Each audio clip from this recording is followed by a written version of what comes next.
God has given us the power of prayer to make things right in our lives, personally, emotionally, physically, in any such way that we may need that power. God extends His grace that if we confess to Him the wrongs that we're doing, our desires, our hopes, our dreams, or just anything that we want to talk to Him about, that He will be there to listen to us every day.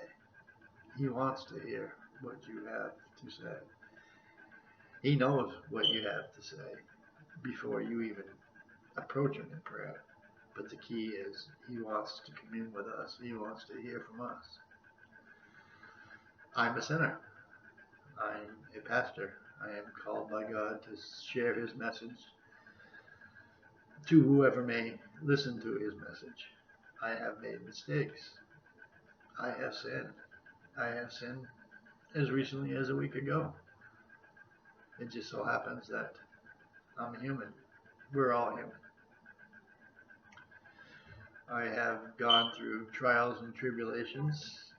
As a young child, from probably the age of 13 to 18, I had a skin condition called eczema. Some of you may be familiar with what it is. It's a really pesky skin condition that usually covers, in most people, certain parts of their body. It's never usually completely covered over the whole body. I guess today you could probably compare it with probably close to what leprosy looked like back in the days of Jesus. It was pretty hideous. I had sores all over my whole body. They covered my face, my head, my hands. It was just disgusting. And of course, there are people in the world that have no standards, no morals, or maybe it's just because they're kids, but they spoke out, called the names like scabby and, ugly and hideous, tell you that you stink. None of it was my fault. It just happened. I had a brother that was pretty darn mean to me most of his life until he gave up drinking and smoking. He's still around. I've forgiven him for the things that he's done. But on numerous occasions, I couldn't count them on my hands and my toes. I'd be sleeping in bed, and I was always a small kid because I was sickly with asthma on top of the eczema. I was always way underweight.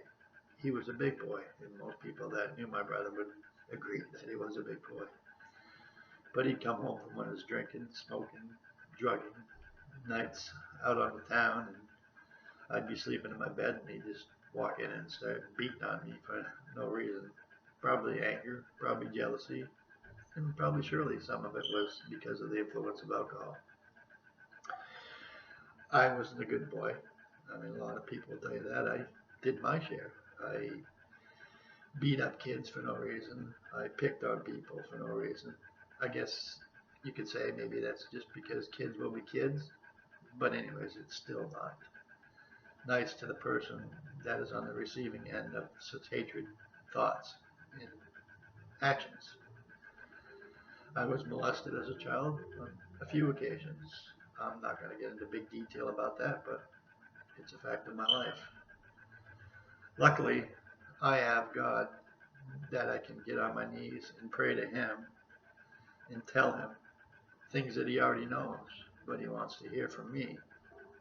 And through His grace, I can work my way through any mistakes that I have made or any mistakes that have been made against me. He can forgive me, and He can forgive those who have transgressed against me. I'm sure you as a congregation have all made some mistake. Some maybe as a child, some maybe as an adult, some maybe today, some maybe tomorrow. But the good thing is we have God to turn to and the power of prayer to let Him work through our lives and to make us better people through His grace that He has provided for us. The scripture I'm going to use for this is Psalms 103, 10 to 14. And I'm using the Passion Translation. You may discipline us for our many sins, but never as much as we really deserve. Nor do you even get with us for what we've done.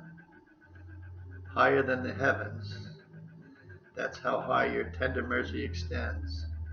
Greater than the grandeur of the heaven above is the greatness of your loyal love, towering over all who fear you and bow down before you. Farther than from the sunrise to the sunset, that's how far you've removed our guilt from us. The same way a loving father feels towards his children, that's but a sample of our tender feelings towards us. Your beloved children who live in awe of you. You know all of us,